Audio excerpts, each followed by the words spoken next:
Today's guest conversation is with Dr. Christopher Parker, President and CEO of the NJCAA. Here's episode 42 of the Baseball Forward podcast.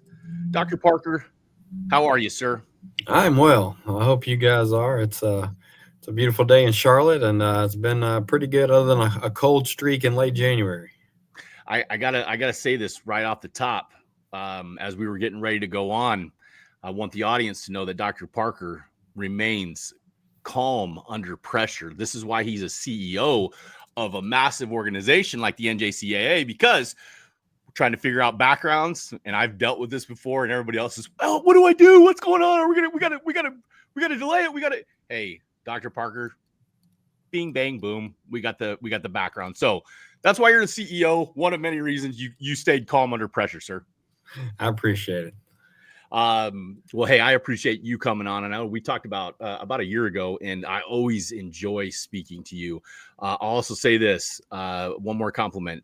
You're one of the most accessible, kind executives in all of sports. And again, I want to say this to the audience. This man returns text messages. He returns messages. He's thoughtful. He's thorough. He's prompt. And it's no surprise to me why the NJCAA is where it's at right now with you at the leadership. So tip of the cap to you, sir. I'm done kissing your butt, but I wanted to let you know that. Okay. I appreciate that. Yeah. Like I said, I'm just an old country man. You know, I grew up putting my pants on the same way everybody else does. And, appreciate the opportunity to talk about the NJCAA. And anytime you get that, you know, that's part of the job is making sure people understand the opportunities with the NJCAA. Hey, and I gotta bring this up first as we start rolling here. I saw on Twitter, on Facebook, you're on the board for Team USA basketball. Like, did I say that correctly? Yeah, I'm on the board for USA basketball. I'm the vice chair of the World University Games for the United States. I was on the nominations and governance committee of the entire USOPC for a number of years. So yeah, keep busy with lots of things. Let's go. I saw that. And I'm like, hey, they don't just let any slappies get into the Team USA thing. So that's a big time. That's a big time deal. I was wondering if maybe like you could get like a signed Dream Team 92 jersey or something. But what a cool deal. Like, I'm curious, how did that come about? I mean, obviously you're CEO, president of the NJCAA. Was it a natural fit? How did that come about? Yeah. So it's, I represent a conglomerate of groups for that board seat. I represent the NAIA, I represent the High School Association, I represent AAU, and so you know, it was up for election, and I was voted in by the board. So happy to serve. But it's funny that I tell anybody who'll listen, the 92 Dream Team is the best assembled sports team of all time. Nobody can argue with me and convince me that there's a better team assembled in any sport, anytime, anywhere than the 92 Dream Team. Dr. Parker, I had a Magic Johnson jersey. I remember going to the Chapel Hills Mall in Colorado Springs, Colorado, and getting a Magic Johnson jersey. I was obsessed with that team, and they just slaughtered everybody. That was the most proud I think I've ever been of the United States in any sport category realm. Would you agree with that? Yeah, absolutely. And so the funny thing is, at our board meeting back in August for USA basketball, I told a story. I said, you got to understand. I said, this is probably one of the honors of my life, getting to serve USA basketball as an official board member and being a part of it. I said in 1992, I said I was in a church camp where. And people, like young people, wouldn't understand this, but we were isolated, but there was a payphone on the site, and that was the only thing that existed in a phone. Like there was a house phone that may have been in the facility. We were sleeping in teepees, you know. Nice. But there was a public payphone, and the USA was playing one of those basketball games. We went to the phone with a bunch of my buddies. I pressed 0, and people don't understand. I pressed 0, and the operator came on, and I said, "Ma'am, this may be wild, but can you tell me the score of the USA basketball game that took place today?" And the operator knew the score and was able to answer me. And like young people have no idea the hard times we had back in the day when we didn't have access to instant information, that we found a public payphone, press 0 for the operator, and ask, can you tell me the score of the USA basketball game? That is an amazing story. And I'll say, like, who was Jordan your guy out of that group? Like, is that who you Jordan, Bird, Magic. I mean, all three of those were kind of it for me. And in my house, I have a man cave, and I have an autographed picture from the '92 Olympic team. One that has Magic and Jordan autographed on it. I have another one that has Bird autograph on it. Like I said, that's just the pinnacle of sports for me. Like I said, I will argue with anybody, anytime, that the '92 Dream Team is the best assembled sports team ever. I will 100% agree with that. And if anybody has debates it, come find me. You know where to get me. So you're on this board. You're on the Team USA board. You're rocking and rolling with the NJCAA. Man, I was excited to talk to you just because I know your energy and your passion, the love you have for the NJCAA and all the member institutions. Man, I see you on social media. You are everywhere at the schools, all the different sports. You're doing something all the time. As you sit where you're at right now, do you feel like there's some like serious momentum with the NJCAA? Do you feel like, boy, we're hitting our stride like maybe we've never hit it before? Yeah, 100%. And right now, I've got a leadership team here at the office that it shares the same energy, shares the same passion that I have. I have board leadership that shares the same energy and passion. When you put all that together, it's all syncing up. Like I said, you really are moving mountains as we go along. And when I think about right now, the demeanor and the overall attitude of college athletics in general, not coaches, not people, but how college athletics is evolving, we're simply at the forefront because, number one, students need us more now than ever, and the quality of student athlete just continues to rise, and for whatever reason, like I said, all of that's there, but we've taken the right steps to make sure that young men and women know the viable options of the NJCAA, and we've also started to educate their parents, where they're not seeing, they're not a good student, so they got to go. No. When schools are running out midweek starters in baseball that are throwing 95, and that's their midweek guy, and we've got over 7,000 kids a year that have over a 3.5 GPA or better. Wow. Like, this is real time information that parents need to understand. Like, no, like, yeah, community college is very different than a four-year university. Absolutely, it's very different. But it is a completely viable option if you want to save money, you want to get on the field, and you want to make an impact. I will say this, talking with Dr. Parker of the NJCAA today on the Baseball Forward podcast, I'll say this from where I am, like the feel for the NJCAA, community colleges, junior colleges, I feel like the class has gone up and it's almost surpassed. I'm not going to say the other acronyms, but like it's becoming option number one for a ton of kids because of the opportunities that exist there. I want to know, like, when I say I feel like you in the last 6-7 years, the NJCAA has just gone to this level, and I want to know how. Like, how did you forecast like all the stuff that's going on right now? How did you guys get to the point of where you're at right now? Yeah, I think, it's been a lot of hard work. It's been a lot of diligent work. But having a vision and sharing that vision, and that's probably been, it's for some people, that's been the struggle is, I can share the vision, and sometimes I don't share it quite clear enough, and I'm dragging people along versus, truly leading them. And that's something I have to self-reflect on and really, do my best to understand those things. But when you take advantage of every opportunity that comes forward, that's probably the difference for us. Getting an ESPN contract, understanding that it's going to take young minds, brilliant minds to navigate the world of social media now, where many of us old folks don't truly understand that because we're on the outside looking in. When you take that kind of combination of attitude, mentality, and skill set and put them together, that's probably, the best mixed solution that's been successful for us. What are you most proud of right now? You've been in the position you're in, the CEO, president of the NJCAA, since 2017.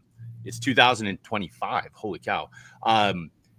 What are you most proud of right now with what you guys have become? Yeah, I had this conversation yesterday with some of my staff, and I use the term growth very loosely because we've grown in every area. So we've grown in the fact of the numbers of student athletes. We've grown in financials of what we've been able to bring to the table. We've grown in notoriety, but the biggest one is the storytelling, being able to share information. Wow. Of who we are, what we represent, and how we go. And yesterday I was in Uptown Charlotte speaking to 500 to 1,000 business leaders. And when you get up and you can talk passionately about what you do and why you do it, that just kind of flows and bleeds into all other things. And that's really what drives and keeps motivated myself as well as others around me. So talking with Dr. Parker here on the Baseball Forward podcast. So you're a baseball guy, and you're where you're at right now. You're still involved with baseball to whatever extent. When you were 25, 30, did you see this path coming for you? Like, because I know a lot of people that are going to listen to this, and man, I love listening to leaders talk and talk about the path it took them to get there. And I imagine from your perspective, I feel like we're fairly similar in our backgrounds, baseball, first love ish. And were you like, hey man, I'm going to get into upper management. I'm going to get into C-suite stuff? Not at all. Like I said, the irony of this conversation is my daughter's a volleyball player, and she's getting ready to turn 16, and she's playing on a national club team, and she's battling her way through. She's 15 playing on a 17U team, and she's finding her struggles. And just last night I got a chance to take her to dinner, sit down, and I was explaining to her. I said, you got to understand, like she's asking me questions, and I was like, I never played JV baseball. And she's like, what do you mean you never played JV baseball? I said, well, I never played. She's like, well, you just played varsity. I said, I did, but I got cut from the JV team. I said, I didn't make the team. Like I didn't make it as a 9th grader. I didn't make it as a 10th grader. Wow. I said, but I went to be a 11th grade starter and 12th grade starter, all conference, said recruited by many colleges, et cetera. I said, my situation was very unique. I grew up in a one high school county, and I lived as far from the high school as physically possible and still be in that county because of the breadth and size of the county in general. We had 2,000 kids in our high school serving that one rural county. And that was it. So you take all those kids, and I said, I couldn't figure out why I didn't make the team. Everybody else was puzzled a little bit. I said, but at the end of the day, I was following the good Lord's plans and everything else. And I said, so to take that curve and never give up and keep pushing, to go from literally never playing a JV baseball game to being a starter on the varsity team, just like I'd been there the whole time, and moving through to be a college recruited kid. I went to a Division III school for a year, transferred as a walk-on to Virginia Tech, and got to coach and that kind of stuff. And I had no idea where life was going to take me. I was going to stay at Virginia Tech, I thought, and coach. And Coach Hartman at the time made a phone call over to late Paul Keys at VCU. And next thing I know, I'm working at VCU. I'm a grad assistant on the baseball team, loving life and trying to figure out what's next. And here comes knocking a junior college in Virginia, says there's no junior college athletics in the Virginia Community College system. Some people know you and want to talk. And that's how I got into this business. Again, never knew what I had in store. So if you just said, yeah, where were you going to be sitting today 15 years ago? No, not in my wildest dream did I think I'd be sitting here. You mentioned a word, storytelling. And I'm telling you, you and I've done 3 interviews with you now. I did one for USA Today High School Sports. I did one for a podcast last year, and I'm doing it with Baseball Forward. By the way, Baseball Forward will be the biggest one. Storytelling.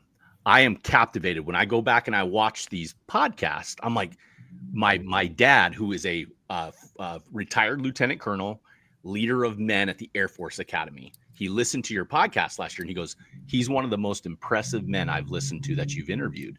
And I said, Dad, what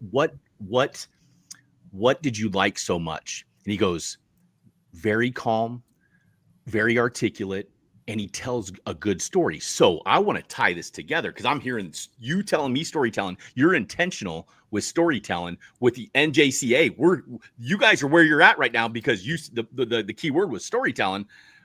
Why are you so good at storytelling? And it's like, is that what you mean by the NJCAA taking these leaps, is being able to articulate exactly what we have going on? Define storytelling to me. Yeah, I mean, storytelling to me is just being truthful, like Wow. not being bashful, not hiding away from the things that weren't successful, but focusing at the same time on the things that were successful. And when you do that, to me, like I said, that shows genuineness. And when you think about the opportunities and that kind of stuff, like I said, it's easy to be passionate about something you love. It's easy to be passionate about things you believe in. And again, even when I was coming through high school, junior college would have been a great route for me in a baseball aspect. Academically, I was blessed to be ahead of the curve. I went to the Virginia Governor School my last couple of years of high school, so I was coming out with all kinds of credits, that kind of stuff. Don't tell my parents because I still stayed in undergrad 5 years, even after having all of those credits. Hey, you were becoming a doctor. But athletically, it would have been, but there were no options. Literally, Lewisburg College in North Carolina was about the only option that anybody knew from my hometown in Virginia. Otherwise, you had to go to Maryland, or you had there a couple random places in North Carolina. And so thinking about that now and seeing the impact that it's made, but I've lived it. I've been a junior college coach. I've been a junior college AD. I've been a dean, sitting in a classroom, a faculty member, and a vice president. Then I went and was a university vice president for a little while. And I did not have that same impact from I can get up and change lives today like I did at the 2-year level. So when this job came open, like I said, it wasn't even anything that I thought about. I got a lot of phone calls and said, hey, would you consider this? And I'm like, because I had gotten out of junior college altogether. And I was like, I didn't even know that it was coming available. And Lord and behold, here I am. And like I said, 8 years in, still having fun, still enjoying it, and trying my best to make an impact. But yeah, that storytelling, like I said, when I stood up yesterday in front of all these people, and the first thing I show is NJCAA alumni.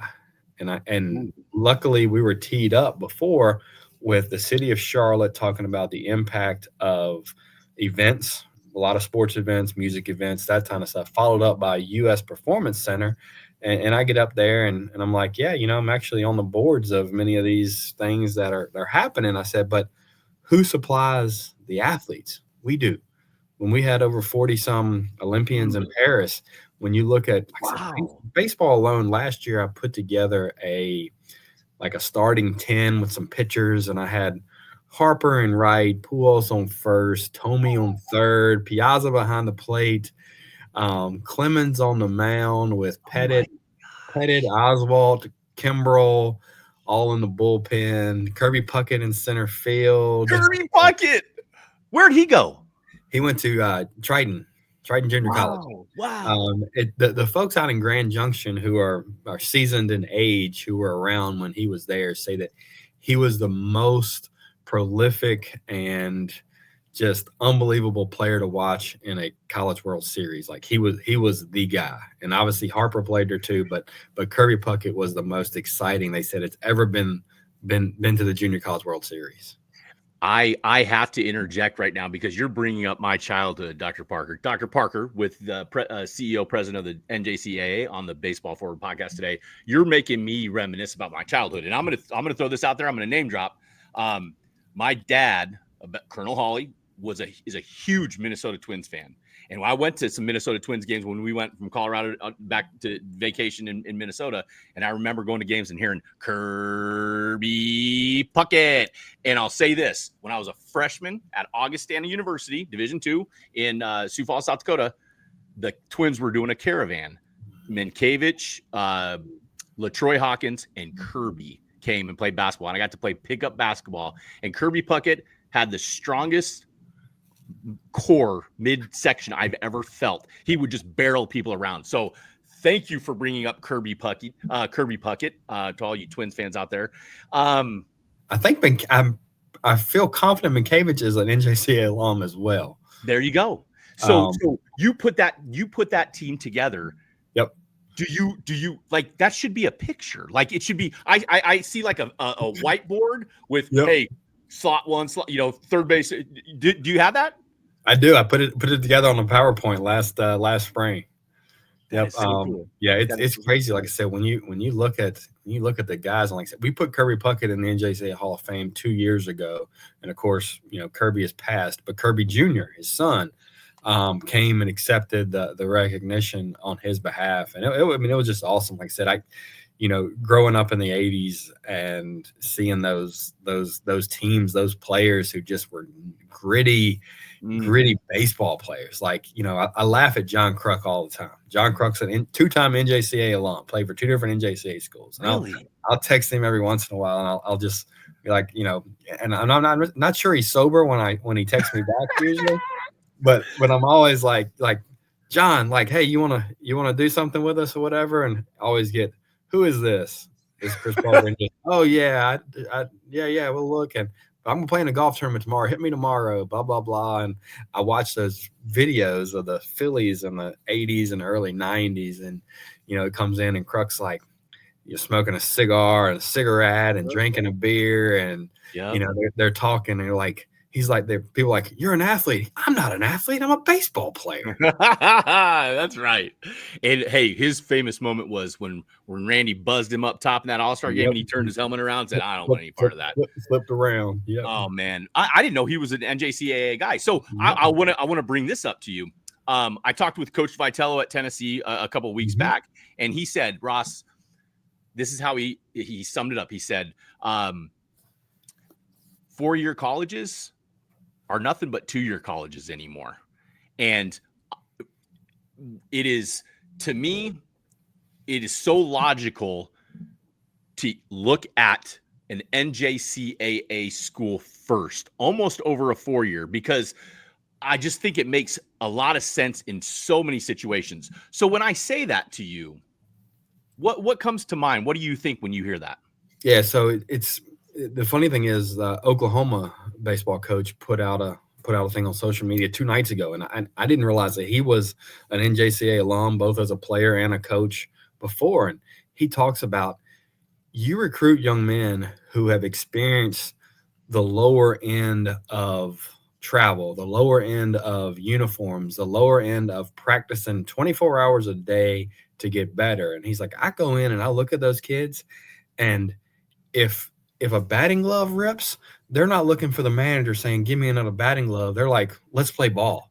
That's and right. When you think about they use the term JUCO bandits, JUCO products, all in the baseball world. I mean, these are nitty gritty kids who just love to play baseball. They'll get an education. They'll do what they need to do, but they're scrappy individuals who will get it done. And it was the year of COVID when everybody was bored, and a lot of research came out, and, but you could go, baseball could play that year, but there were no fans. So people had all the time in the world to kind of sit back and see stuff. It said that, I think it was 85% of the 3, 4, and 5 hole hitters in the SEC that year were all NJCAA alums. And so you talk about impact again, and people often ask me, well, why didn't these kids sign with SEC schools out of high school? Well, it's a number of factors. One, they may have went to NJCAA because they were looking to get drafted after their freshman year, and they've decided they don't want to. They want to go on to a 4-year, so they transfer to South Carolina, they transfer to Arkansas, they transfer to Auburn, whatever that may be or look like. Then there are ones that physically they just needed to grow, they needed to mature, and they used that time to do that, and now they are where they are. And others are sitting there saying, I'm going to be the 5th starter, and so I'm going to throw once a week on Wednesday. If I have a good outing, I might get another outing. Well, I'm going to go to, Florida Southwest Junior College, and I'm going to be the weekend starter number 1 and make a name for myself off the get-go. And so it's all those different dynamics that get them on the field. What I really like about the shift that I'm seeing, that I'm witnessing with my own eyeballs and I'm hearing, is it's no longer like, hey, you talk about the Blins, the Navarros, the Graysons. You talk, hey, Wabash Valley, like you talk up and down, east, west, north, south. There are so many kids, and I say this, I can say it, you won't say it because you're diplomatic, but I'll say it's kind of nice to, like, the NJCAA is almost like, hey, I don't know that you're good enough for us. And that's the feel that I get, because those coaches, the Dusty Harts of the world, they are super selective with who they bring in, and it's the best. Hey, if you're listening to this Baseball Forward podcast with Dr. Parker, the head of the NJCAA, go out this weekend and watch some junior college baseball and say, where do I fit in with that group? What do you think, Coach? I won't name the school, but Albert Pujols was cut from his first junior college. Thus, he ended up at Three Rivers Junior College before becoming, one of the all-time most offensive players in the history of the game. So I won't pick on that school that cut him. Told him no before he went to Three Rivers, which is now St. Louis Community College, etc. But that happened to Albert Pujols. So if that gives you some insights, it's real. It is fun to watch, and I like that.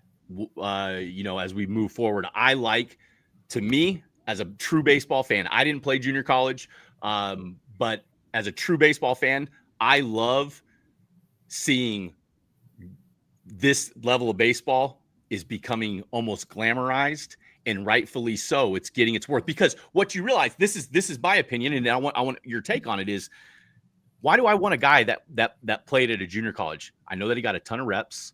I know that he had to beat out a bunch of people. I know that he had to have not very good conditions. And I know that if he did all that for a year or two, he loves the game. Absolutely. Add on to that. That's it. So you take all those factors and you put it in, you meet them, and they're just humble people. They're thirsty for more. They don't come in with a silver spoon in their mouth. And I'm not saying that all other kids do, but when these young men are hungry, successful for them as good baseball players, teammates, in the classroom, and all those things. And when you put that together, they'll change your clubhouse real quick. They'll change your dugout real quick, both from a team mentality perspective, but also from a playing perspective. So I'll never forget, I went to ABCA a couple of years ago after, I guess, Mississippi State won the World Series. That was 22. So January of 23. Mississippi State's, I just stuck my head in the thing. Mississippi State's head coach is on stage, and he goes, "If you want to be successful, recruit JUCO Bandits." And I was, hey, can we get that on a banner? And I'm like, yeah, but again, I coached them, and I coach at Division I level, and I get it, and I see it, and it's just it's so much mentality of what they are and what they mean. Like I said, but that grittiness, that desire for more. Like I said, they're not walking in and saying, "What can you do for me?"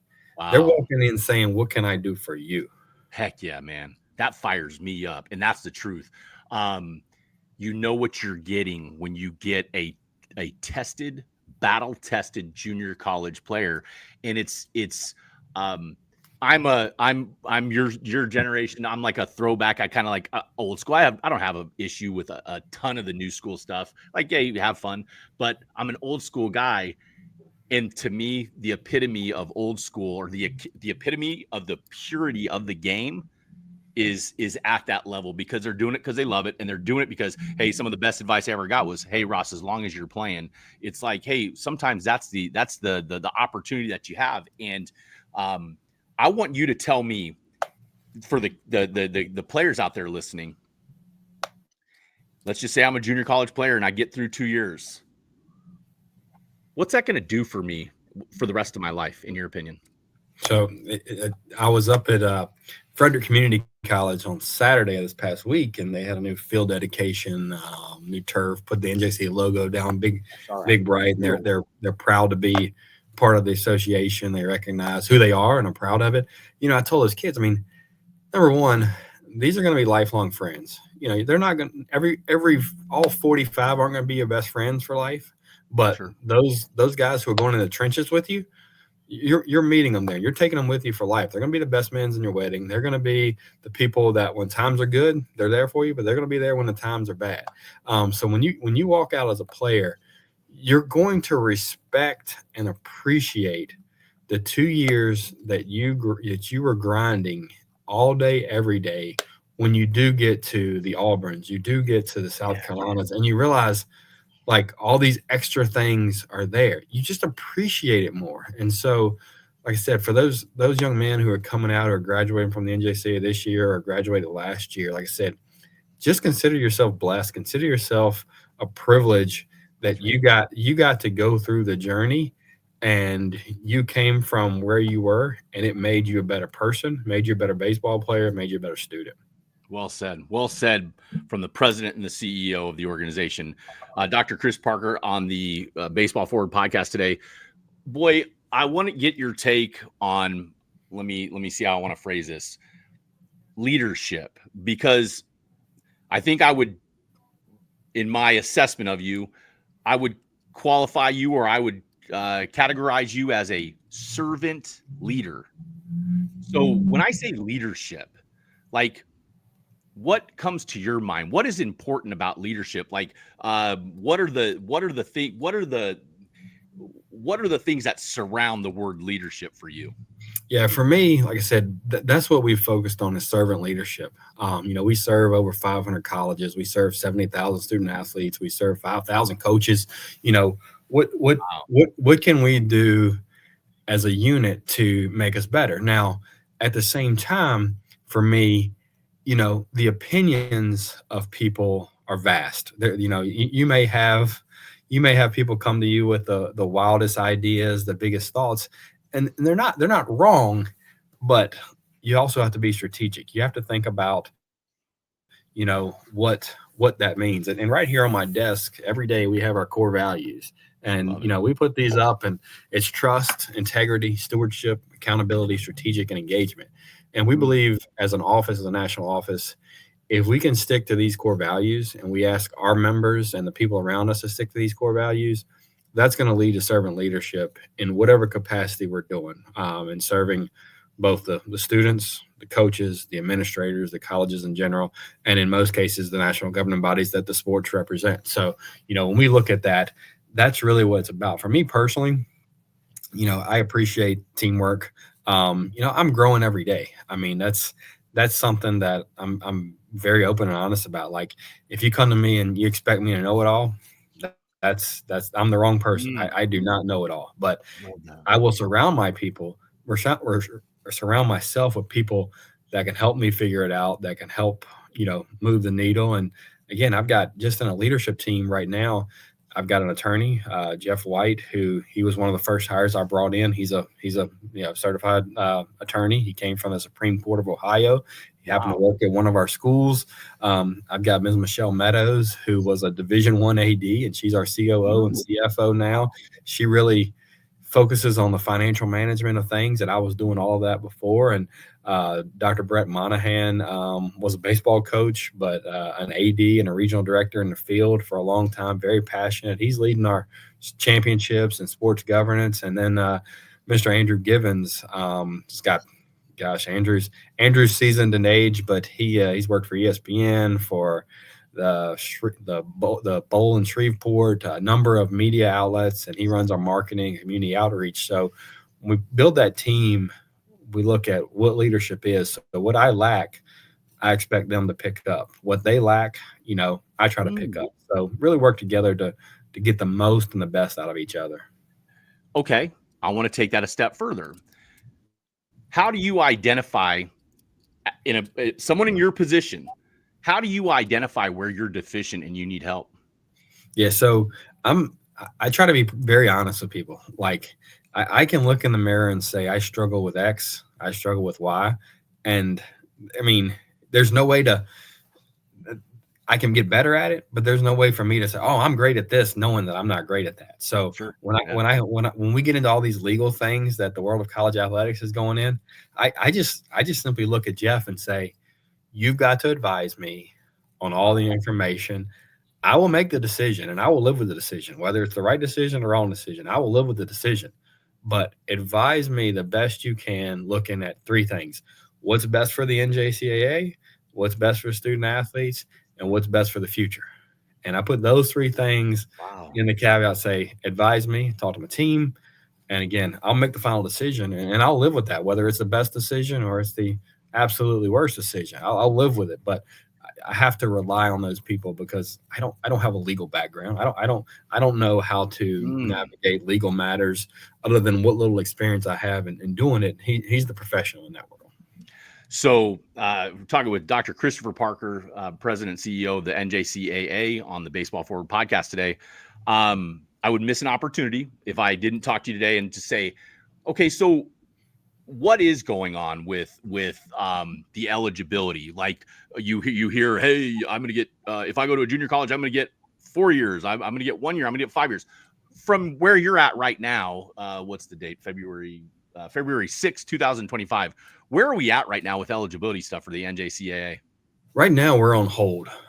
So the current ruling that came after the Pavia outcome was that any sitting senior at an NCAA Division I only institution that had exhausted eligibility gets another year of eligibility. So that only affects a certain percentage of individuals. Where the next traction goes is to be determined. Will the NCAA go to a blanket 5-year? Will they have different rules in different divisions? Then it trickles down. Does the NJCAA stick with you've got 2 years, or does it go across the board? You have 3 years. We don't know any of that right now, and that's uncomfortable because we want to be able to say definitively this is what it is. And I compare it to COVID is what I've compared to this. COVID, we never knew the outcome till it finally kind of finished. For this eligibility stuff, we don't know the outcome yet, and that's an unsettling feeling both for us and obviously all the students that it impacts. But we're in a waiting game, but knowing that all the students, so if you're a senior that are finishing your NCAA Division I only year, you can get another year of eligibility at the Division I level, and it's Division I only. So again, it's isolated to a very restricted population of students. I feel like all this legal mess or eligibility isn't your problem with the NJCAA. And you know what? I feel like you guys are like playing on house money right now, because not only is the credibility is through the roof. It's like you hear, hey, go junior college first. But that's there. But then you're just like, I'm telling you as a fan, Dr. Parker, that I went to 2 4-year schools. One was a Division I, and I just don't know what's going on. And it just seems like a carousel. And and all of this confusion and chaos, NJCAA seems very steady to me. Yeah, that's so. And I tell people, we are the ecosystem in college athletics that supports and withstands all. So, in the support system, we're here, and you can go from us to D1, you can go from us to D2, from us to D3, NAIA, from us to the pros, from us to the job force. Or if you feel like you got to fall back, you come from NCAA down, NAIA down, etc. But we are that ecosystem that affordability, opportunity is going to exist and going to matter at all times. I love it. I love everything. You cannot take that away from us. I love it. I love everything about it. And hey, I have 2 boys, 10 and 11. They love baseball. That's going to be like, I get it. Lots going to change. But if they want to play, you bet. Hey, but it feels good to know that this is where it's at. And people are finally realizing the opportunities for what they are. Talking with Dr. Christopher Parker of the NJCAA on the Baseball Forward podcast today. I want to talk about let's just say your professional life. Like, I think you can learn a lot from, I don't want to say, do you regret things, but I'll phrase it that way. Do you have any regrets that you look back at your career and say, I wish I would have done that, I should have done that? Or is it just kind of I'm learning as I'm going, and I'm doing the best that I can? Yeah, there's a little bit of both. And I remind people all the time, it's unfortunate, but since I've been in this role, we've been building the airplane as we're flying it. There's been lots of changes, lots of evolvement, lots of forward movement. And the reason I say we're always building the airplane as we're flying it is because we live in a cycle where fall championships come, winter championships come, spring championship comes, events comes, and then we're right back there. So all we're doing is throwing more cogs into the system. And as we build and as we grow and as we advance, we are literally building it as we fly. That's not necessarily comfortable, but it's what has to be done to get it done. So do I have any real regrets? No, we had a horrible time as an association with an IT issue a couple years ago that was truly humbling, and it was a problem that I was handed when I took over, and nothing had been done, and we had to do something about it. We failed miserably when the first attempt to fix it, like probably that was the worst professional experience in my career, was navigating that. Now we were able to fix it. We got different people in places. We were able to do things.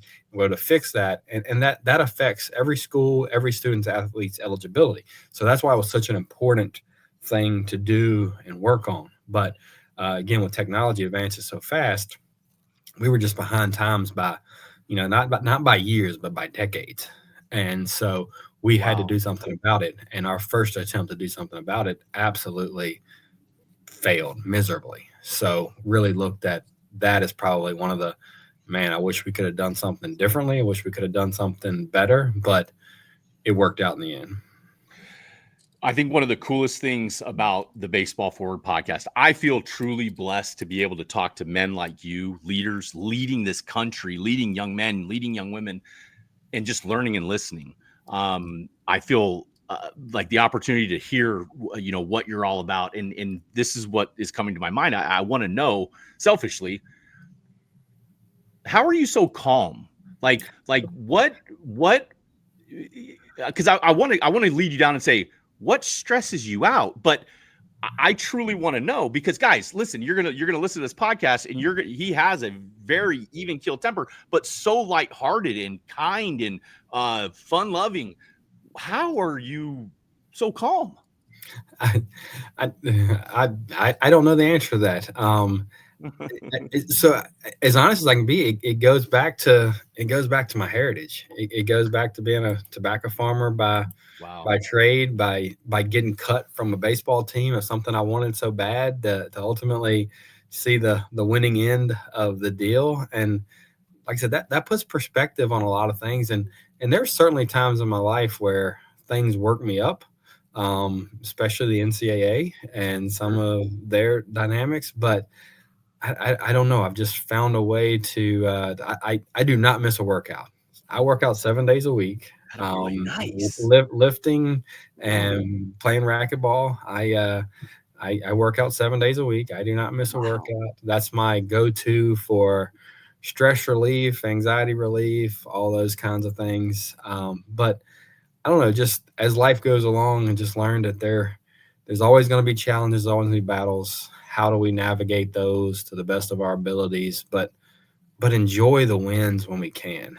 And that's something that really hit me a few years ago when COVID hit, was like, because we were in like super fast mode speed, getting things done.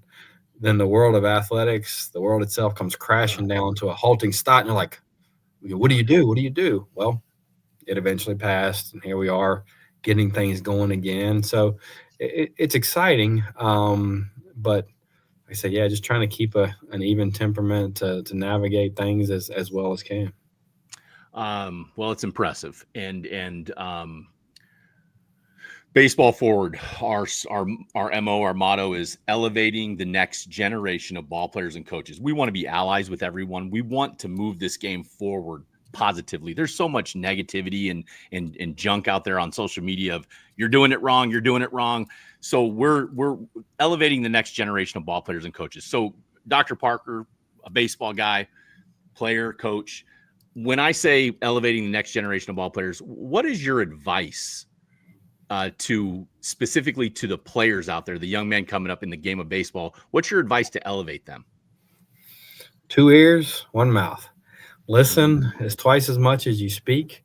There are a lot of seasoned professionals who you can learn a lot from if you will sit down and listen. Take in the advice.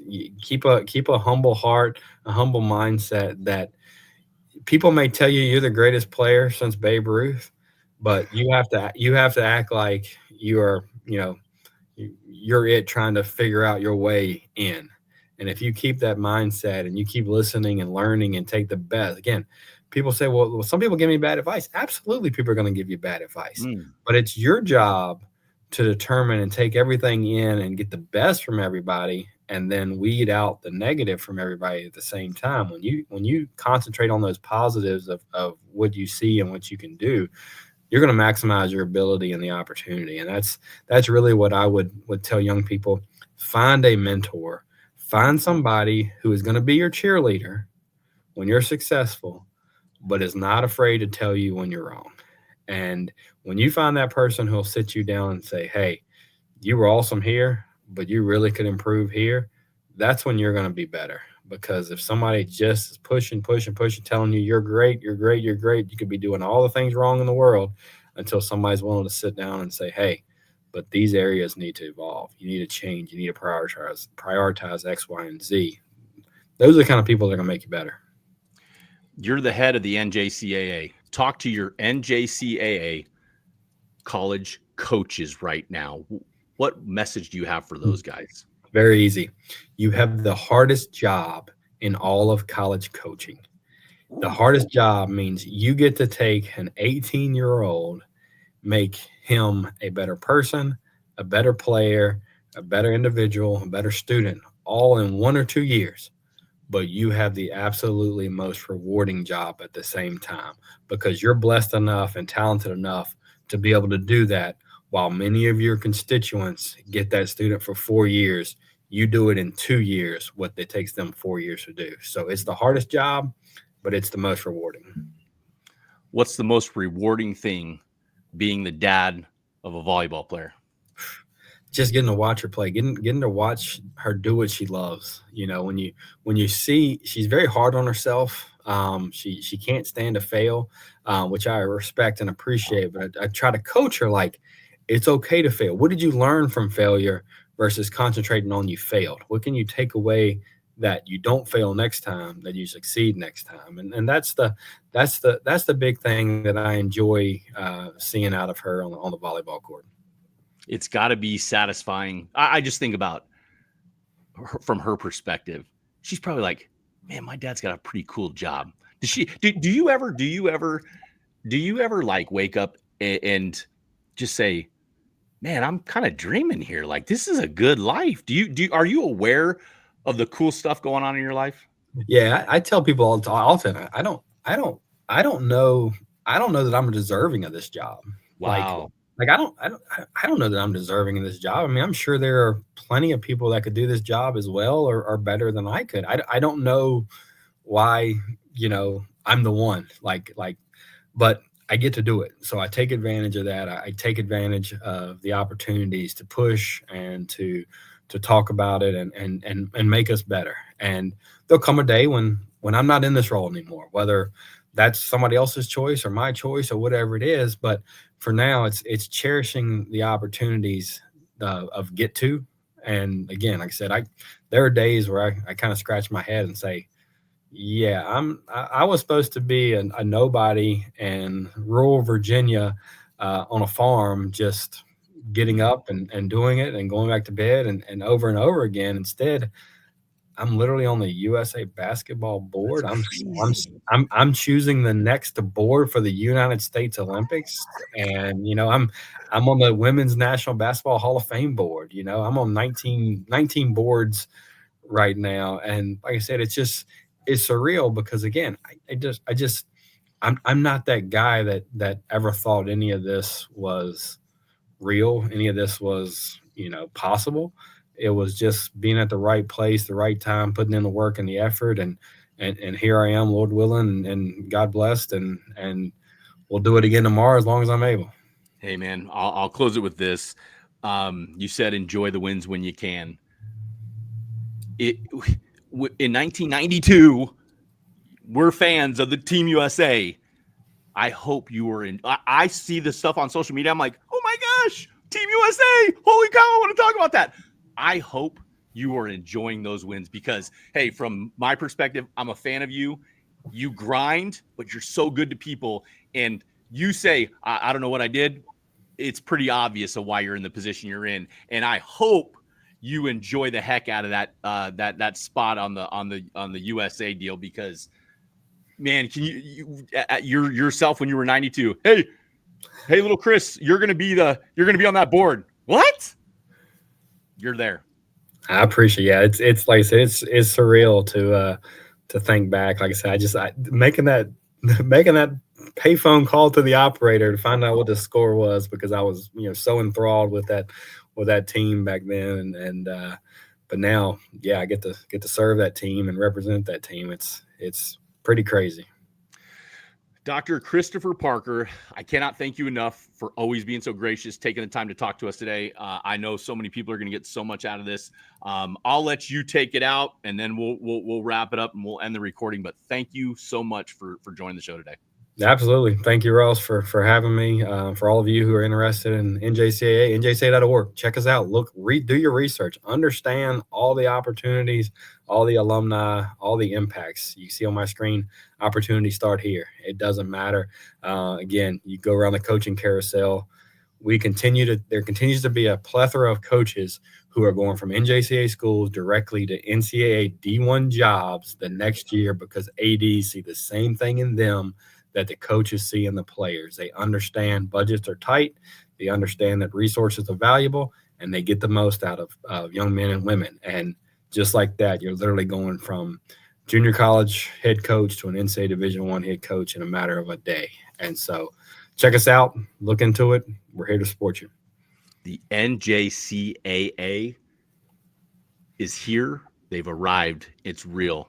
Great talking to you, Dr. Parker, and we'll talk to you soon, okay? Thank you very much. All right.